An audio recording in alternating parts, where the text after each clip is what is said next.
Hi, I'm Marco Pecorari and I'm the program director of the MA in Fashion Studies of the new School Parsons Paris. So hello, I'm Myrna Salus and I'm director of Palais Galliera, the fashion museum of the city of Paris. Well, hi, I'm Laurent Cotin. I'm both in charge of the graphic department of Palais Galliera, and I'm also the professor of curating fashion at Parsons Paris. The Master in Fashion Studies is a two-year program where students develop knowledge about the history of fashion, but also different critical perspective looking at fashion on a broader sense. And we look at fashion on the production of fashion, the representation of fashion, and the consumption of fashion. A particular attention for the master is a focus on fashion curating. And this is why, and the reason why we develop a collaboration with Palais Galliera, in particularly starting with the work of Laurent Cotin as a teacher of the course Curating Fashion, and also with the collaboration with the director Mylène Arzalut for both the creation of masterclasses that expose our students to the experience of Mylène, in this case, around curating in different environments. This is the context in which we develop this project, and for us it's very interesting to also see the perspective of a museum curator, also to expose students to people who actually work in the spaces of museum and work on a daily basis with both the creative aspect of curating, but also the constraints that curating may have today. So Mylène, would you mind tell us a bit more about why it could be interesting for you and for the institution to collaborate with an academic institution like us? Yeah, well, I think it's interesting in different ways. On the one hand, that is part of our mission. I mean, we are the fashion museum of the city of Paris. It's a public museum. It's part of our mission to let people access our collections, and we have also a pedagogic mission. To work with the students and to make the most out of our collection, to make them discover the collection, and to also provoke new thinking around fashion, to enable experiences through our collection. I mean, that is part of what we do, and a very essential part of what we do, or why we're there. But it's also very good for us, and we talked a lot about it with Laurent, because it makes us, I mean, we are in this very particular moment in the history of our museum where we are presenting for the first time in its long history a permanent collection, an exhibition through our collection, and in this case a history of fashion through the Galliera collection. So we are ourselves thinking out of the box about how to interpret objects differently from what we have maybe done in the last years. So, this experience, this collaborative experience is a shared experience that we have through Laurent with the students, and that make us think differently and look at our own objects differently through this experience. So it's a very enriching collaborative project, I feel. I really do agree with you, because I think it's very inspiring to have the fresh point of view of the students on our collections. And well, we're accustomed to those collections. Well, so somehow, let's say, for us, it's absolutely everyday life, but which was great, and especially during this year or last year, let's say, with this group of students. Was there an enthusiasm about that? Maybe it was due to the lockdown, to the particular situation during the crisis, but maybe they were more enthusiastic about that, about discovering things, about creating something, creating a project and a performance in the end of the school year. And I think it's always very inspiring, and I think you think the same, because, well, you just say, oh yeah, that's a very clever point of view, and well, we should reuse that in our curating work, by the way, without stealing their ideas, of course. But no, but it's a permanent exchange with the museum and the students. And this year it was very interesting as well, in my opinion, because we were working on the theme of objects and troubles. And that's true that our discipline is not exactly ethical, because fashion is not ethical per se. Let's say it's more exclusive than inclusive, it's polluting, it's absolutely everything you can imagine.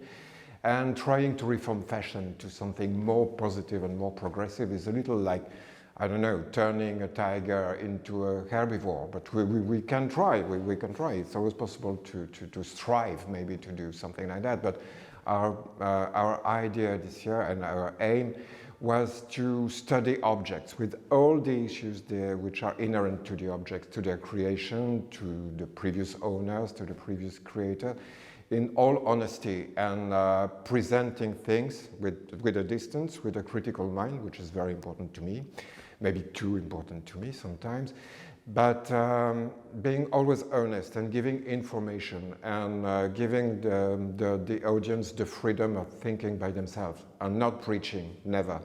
Well, that's about my point of view. So this year, in fact, we decided to, I mean, every year we work with a different topic, and I remember when we met, which was almost a year ago, when we started thinking, what can we look at? And I think a big part of the fashion studies program, but also of your attention in the museum, is to start thinking, as you said, outside the box and rethinking about new ways to narrate stories about what you have in the collection. And so I remember when we were discussing we were also looking at what was happening outside, and all this question about rethinking and decolonizing the museum, and looking at different new ways to build narratives around museum and fashion. Museum often are the result of some Western canons, or even most of the time, as Laurent was saying, sometimes are also evidence of aspect of privilege. But rather than having a sort of destructive or negative way of looking at this collection, was actually trying to use them as an opportunity actually to show the potential of this collection, and from a critical point of view. That's when the idea of and the title comes from, this idea of object in trouble, aims to speak about the current time in which we live, and where, in an important and good way, a lot of discussion is happening around Western canons and fashion history, but at the same time try to see the potential of that side.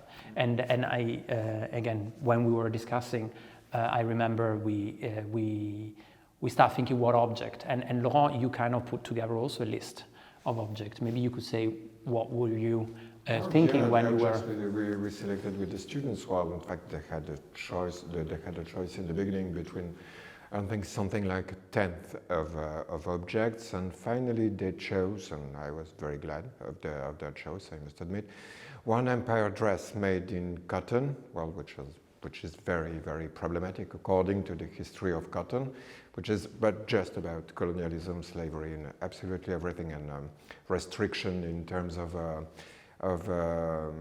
hues in France during the Napoleonic Wars. A dress worn by the Duchess of Windsor, designed by Dior, which is about also the supremacy of Parisian culture in haute couture in the 50s. Another interesting case of appropriation with an imperial Manchu coat worn as a tea gown by Princess Murat in the beginning of the 20th century, and a book which is rather misogynist but very funny at the same time, which is Le Vrai and le Faux Chic by Sam, and which is also about the very Parisian standards of what to do and what not to do with bringing in and out, and so we thought it was very rich in terms of things, and they developed many good ideas, especially with little videos with their presentation, in my opinion, once again, but. No, it was very invigorating this year, all the thing they found and all the questions they've asked with that, and I think that's the most important point in this type of work, is all the questions you raised. Well, our point is not to give solutions or give a dogma or something like that, but well, it's more about questions. For us, it ends up being a sort of a very intense brainstorming about our own collection. As we work, on the selection of objects with Laurent, on the questions that we think we can address through these objects, and then in the work that Laurent does with the students themselves, is a sort of it shapes us, to have the vision of things. It's very refreshing, and it makes us feel more connected than ever. Of course, we are confronted to our visitors in a regular basis, but it's a more distant sort of relationship, and it's not always easy to have their feedback or to understand what they're thinking or their reactions. But in this work that we're doing together, we have this extremely intelligent and critical sort of a group of young students that also make us question things about the way maybe that we have looking at things until now. So it's a very direct and immediate way of connecting to contemporary issues that our worry and interest our potential public and visitors. So I think another aspect that for us is always very interesting also because at the end is a course. So students are actually, it's not just producing an exhibition, a performance, but it's also learning by doing it, which for us is also a way in which we try to innovate to some extent in pedagogy around, in this case, creating fashion, but fashion at large. I think another way also with having Laurent as a teacher, but also you coming to do some master classes for our students, we tried also to expose them to a bit of a bureaucratic limitation of the reality of our job. Do you think that this type of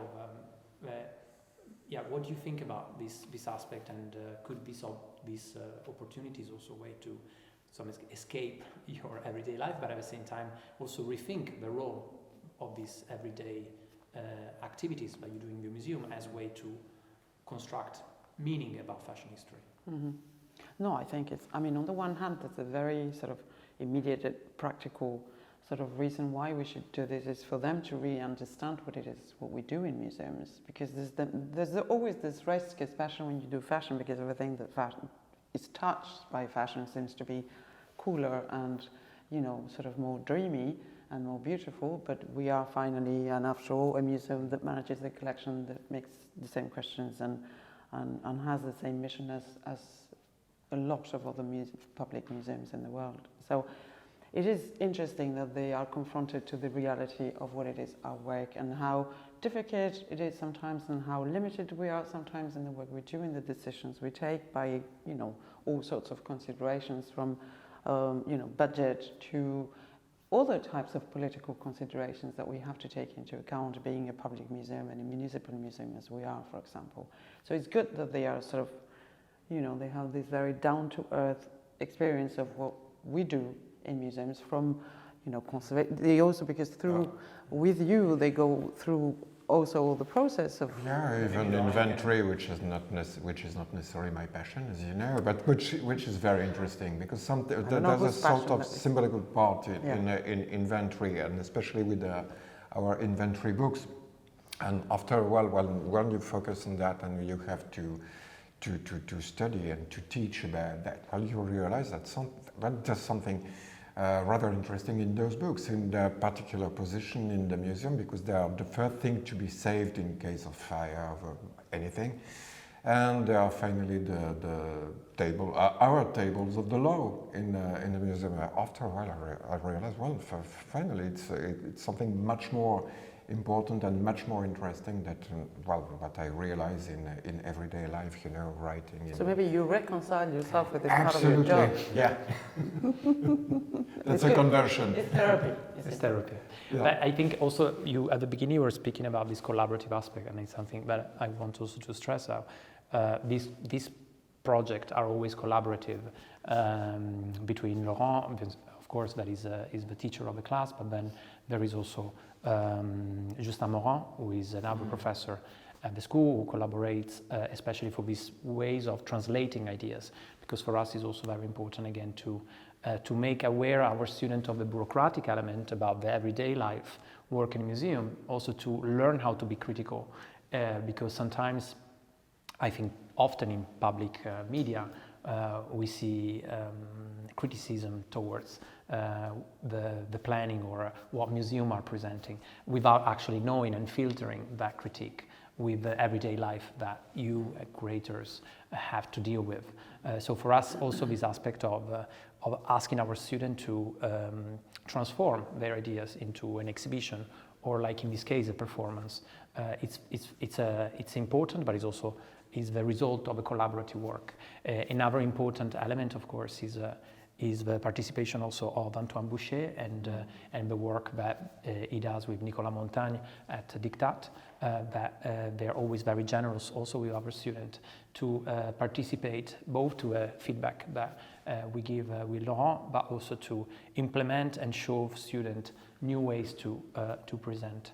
And of course, from 2 years also we have a perspective of our colleague like Morna Lang, who develop with me the more traditional academic part, but I think this relation between theory and practice, it's already a place with our collaboration, but we also try to embed it in the program itself. The performance then aims to propose also a more performative way to look at theory and the way in which theory can be presented to a larger public. That for us is also an important element, not to keep this field of fashion studies only as an output in books or conferences, but also use the performance as a tool to express different concerns and different views on fashion history. It's a sort of a curation as well at the end of the day. Yep. So with the result of everything that they've been looking at, they're curating through a performance. Yeah. The result of this project is extremely enriching and interesting. And in terms of curating process, well, I've noticed, and I thought that was extremely interesting, was the evolution of ideas in any project. By the way, from the first idea that they got in front of a piece, which sometimes it's very striking visually, and the developing of the ideas to finally aim to something which was, well, not completely different, but much more subtle in the end. So I would like to thank again both Mylène and Laurent for the great opportunity and for taking the time also from your busy schedule also to work with our students. Well, I think we are extremely happy with the result. It's been, as I was saying before, enriching and fascinating journey for us as well. And we would like to, I don't know if you want to thank your students. Oh yeah, of course. I would like to thank my students, but I did it already several times, I think. I know. But no, I really would like to thank Justin and Antoine and Morna at the same time, and especially Antoine, because he's extremely generous with all the documents, well, very precious documents. Well, he doesn't give, but he gives the student the opportunity to see them directly, and well, that's great for that. Yeah, and also congratulations for to the students for the amazing work that they have done and the amazing performances that they have, staged, and it's really very impressive the work they've done both intellectually and also as curators. So congratulations, and we're very excited to continue doing things like this with you. Thanks.